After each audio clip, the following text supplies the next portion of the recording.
नमस्कार, मैं हूं आपके साथ आलोक और अब खबरें सुपरफास्ट अंदाज में।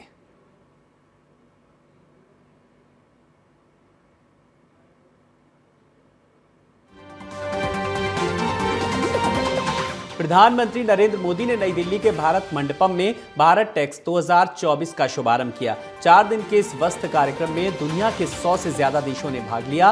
कार्यक्रम में 65 से अधिक ज्ञान सत्र का आयोजन हुआ। वहीं क्षेत्र से जुड़े 100 से ज्यादा वैश्विक विशेषज्ञ इसमें शामिल हुए। दिल्ली के भारत मंडपम में पहुंचे पीएम मोदी। भारत मंडपम में आयोजित हो रहा वैश्विक कपड़ा कार्यक्रम।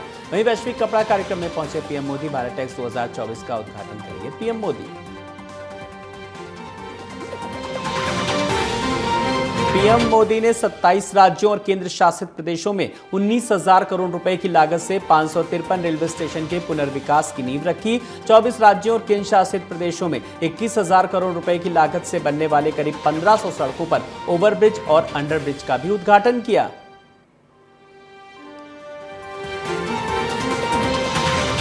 वाराणसी के ज्ञानवापी तहखाने में हिंदुओं का पूजा पाठ जारी रहेगा। इलाहाबाद हाईकोर्ट ने आज सुनाया अपना फैसला। इससे पहले 31 जनवरी को वाराणसी जिला कोर्ट ने व्यास परिवार को तहखाने में पूजा करने का अधिकार दिया। 31 जनवरी की रात को तहखाने में शुरू हुई थी पूजा अर्चना।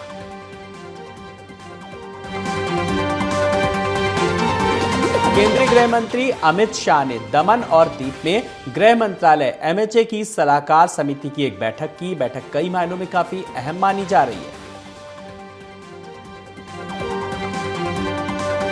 दिल्ली के मुख्यमंत्री अरविंद केजरीवाल शराब घोटाले में आज सोमवार को भी ईडी के सामने नहीं हुए पेश। आम आदमी पार्टी ने कहा कि ईडी बार बार सम्मन भेजकर सीएम केजरीवाल को डराने की कोशिश कर रही है। मामला कोर्ट में है। जांच एजेंसी को अगली सुनवाई का अब तक इंतजार करना चाहिए।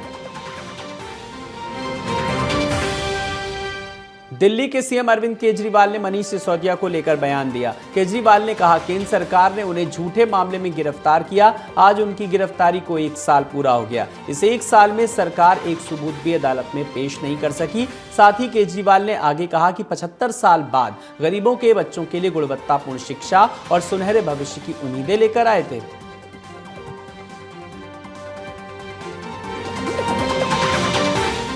मुख्यमंत्री योगी आदित्यनाथ के कानपुर दौरे को लेकर तैयारियां तेज हो गई। सीएम योगी आज डिफेंस कॉरिडोर का शुभारंभ करेंगे और मौके पर सेना अध्यक्ष, औद्योगिक विकास मंत्री, विधानसभा अध्यक्ष और गौतम अडानी के दोनों बेटे कार्यक्रम में मौजूद। वहीं दोपहर 3:40 पर कानपुर पहुंचेंगे सीएम योगी। संयुक्त किसान मोर्चा के नेतृत्व में चल रहे किसान आंदोलन का आज 14वां दिन। भारतीय किसान यूनियन और अन्य किसान संगठन आज एक बार फिर ट्रैक्टरों के सहारे अपनी ताकत का एहसास कराएंगे। एमएसपी गारंटी कानून समेत अपनी कई मांगों को लेकर हरियाणा, पंजाब के शंभू और खनौरी बॉर्डर पर डब्ल्यूटीओ का पुतला भी जलाएंगे।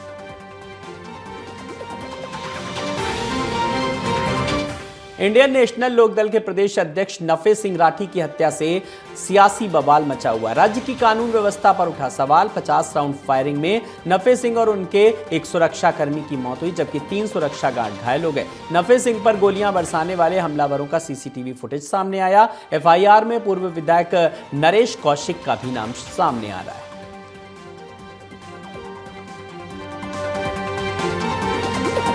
हरियाणा इनेलो प्रमुख नफे सिंह राठी की मौत पर झज्जर के डीएसपी शमशेर सिंह ने एक बयान दिया। उन्होंने कहा हमने शिकायत के आधार पर एफआईआर दर्ज कर लिए। आरोपियों की गिरफ्तारी के लिए 2 डीएसपी के साथ ही 5 टीमें गठित कर जांच अभी जारी है। हम भौतिक और वैज्ञानिक साक्ष्य इकट्ठा कर रहे हैं।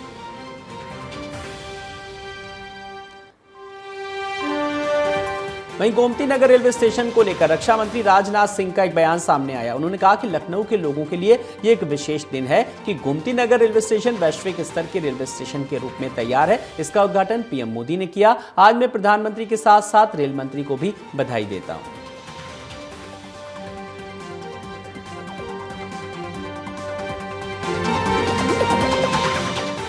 आगरा लखनऊ एक्सप्रेसवे पर तेज रफ्तार का कहर जारी है। तेज रफ्तार गाड़ी डिवाइडर से टकराकर पलट गई। हादसे में कार सवार की मौत हो गई। 3 लोग गंभीर रूप से घायल हो गए। सूचना पर पहुंची पुलिस ने घायलों को इलाज के लिए अस्पताल में भर्ती कराया।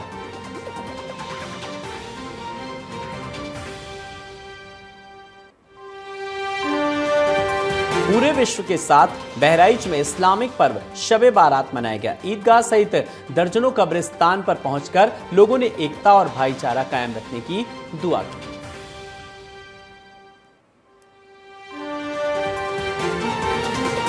मुजफ्फरनगर में आस्था स्पेशल ट्रेन को दिखाई गई हरी झंडी। बीजेपी के कई दिग्गजों ने श्रद्धालुओं के दर्शन करने के लिए ट्रेन को रवाना किया। अब तक 1504 यात्री आस्था स्पेशल ट्रेन की टिकट बुक करा चुके हैं।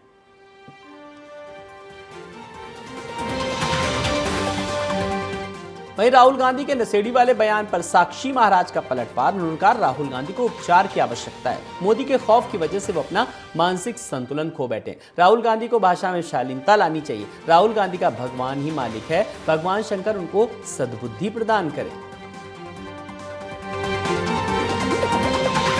समाजवादी पार्टी के मजदूर सभा के प्रदेश अध्यक्ष धनीराम श्रमिक पहुंचे मैनपुरी। संगठन को मजबूत करने के लिए किया प्रदेश का दौरा। मैनपुरी संगठन के लिए किया कार्यकारिणी का गठन। साथ ही बीजेपी पर जमकर हमला बोला।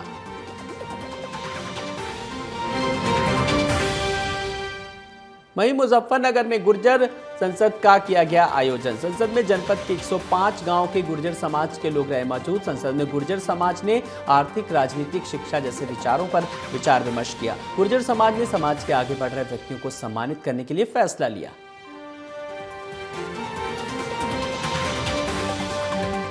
वहीं कौशाम्बी में पटाखा फैक्ट्री में धमाका हुआ। मामले में 4 लोगों की मौत हो गई, 18 लोग गंभीर रूप से घायल हो गए। एसपी ब्रजेश श्रीवास्तव ने बताया कि फैक्ट्री रिहायशी इलाके से दूर है। बचाव अभियान जारी है। उनके पास निर्माण और बिक्री का लाइसेंस था।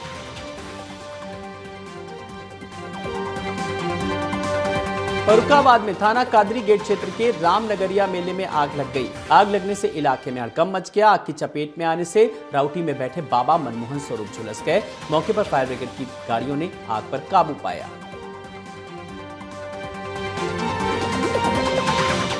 जौनपुर में पुलिस ने गो तस्करों पर बड़ी कार्रवाई की। पुलिस ने कंटेनर में गो तस्कर 30 गोवंश ले जा रहे 2 आरोपियों को गिरफ्तार किया। आरोपियों के खिलाफ गैंगस्टर एक्ट के तहत कार्रवाई करने का आश्वासन दिया।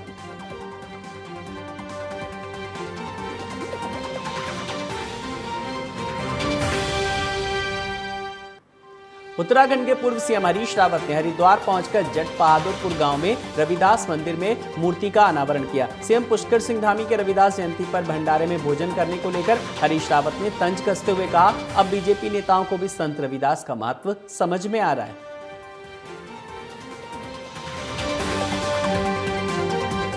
लोकसभा चुनाव को लेकर बीजेपी की तैयारियां जोरों पर हैं। बीजेपी के प्रदेश महामंत्री आदित्य कोठारी ने कहा, पीएम नरेंद्र मोदी और सीएम पुष्कर सिंह धामी के कार्यों से प्रभावित होकर विभिन्न पार्टियों के करीब 6000 से ज्यादा कार्यकर्ताओं ने बीजेपी का दामन थामा है।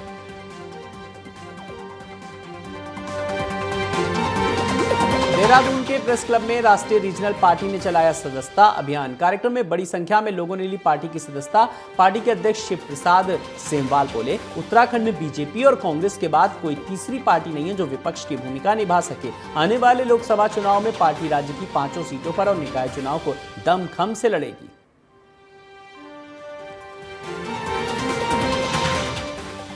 उपनेता प्रतिपक्ष भुवन कापड़ी ने विधायक हॉस्टल देहरादून में प्रेस कॉन्फ्रेंस का आयोजन किया। कॉन्फ्रेंस में कल से शुरू हो रहे बजट सत्र की अवधि को बेहद कम रखे जाने पर सवाल खड़े किए। उन्होंने कहा कि राज्य सरकार की मंशा बजट पर चर्चा और जनता के मुद्दे सदन में उठे इसकी नहीं है, इसीलिए सरकार ने सत्र की अवधि बेहद कम रखी है।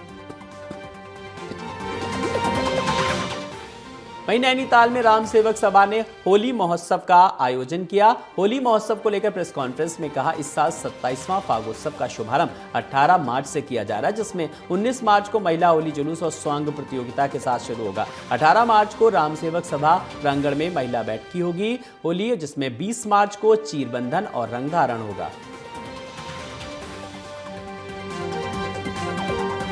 ग्वालियर में जयारोग्य अस्पताल के ओल्ड कैंपस में रात को हुआ भारी हंगामा। शराब पीने से रोकने पर छात्रों के साथ मारपीट की। पुलिस ने कार्रवाई का दिया भरोसा, मामला शांत हुआ।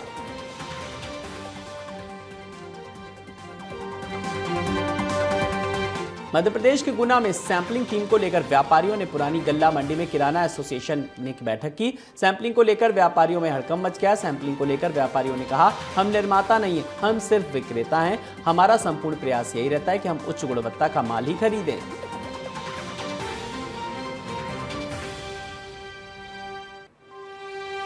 वहीं कटनी में ऑयल फैक्ट्री में एसडीएम, तहसीलदार, खाद्य विभाग टीम की संयुक्त कार्रवाई हुई। कार्रवाई के दौरान ऑयल टंकी में वर्षों से सफाई नहीं हुई, फायर सेफ्टी का लाइसेंस भी नहीं मिला, पुराने टीन और प्लास्टिक के डिब्बों में सप्लाई हो रही थी तेल। ऑयल फैक्ट्री में काम कर रहे मजदूरों का रजिस्टर से कोई नहीं मिला रिकॉर्ड।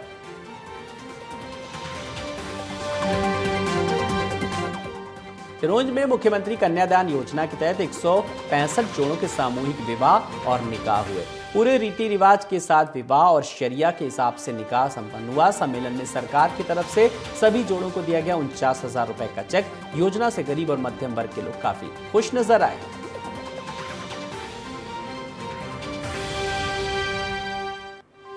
इंदौर में पुलिस ने अवैध कफ सिरप का जखीरा बरामद किया। मुखबिर की सूचना पर इंडिका कार से 7 कार्टूनों में 960 शीशी कफ सिरप बरामद किया। पुलिस ने 32 साल के दीपक साहू को गिरफ्तार किया और औषधि और प्रसाधन सामग्री अधिनियम की धारा के तहत मामला दर्ज किया गया। वहीं धार जिले में पत्नी की शराब पीने से परेशान पति ने पत्नी को उतारा मौत के घाट। आरोपी पति राधेश्याम ने पत्नी के सिर पर डंडा मारकर हत्या की। पुलिस ने 24 घंटे में आरोपी को गिरफ्तार कर जेल भेज दिया।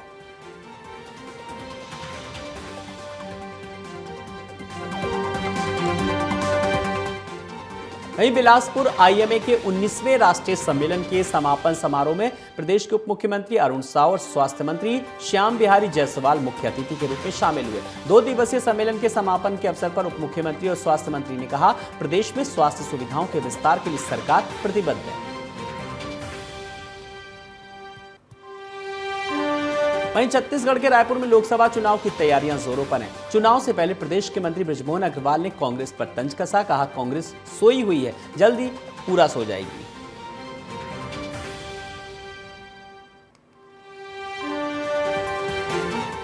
छत्तीसगढ़ के कोरबा में एसीबी की टीम ने आबकारी विभाग के सहायक आयुक्त सौरभ बख्शी के बंगले पर छापेमारी की। शराब घोटाले को लेकर छापा मारे जाने की आशंका जताई जा रही है। बता दें कि बिलासपुर में कल कई शराब कारोबारियों के ठिकानों पर छापेमारी की गई थी। फिलहाल इस मामले में एसीबी की कार्रवाई जारी है। बलरामपुर में सर्व समाज ने महासम्मेलन का आयोजन किया, जिसमें विशाल वाहन रैली निकाली। वहीं समरी विधायक युदेश्वरी पैकरा ने स्थानीय यादव भवन के लिए 25 लाख रुपए देने की घोषणा की।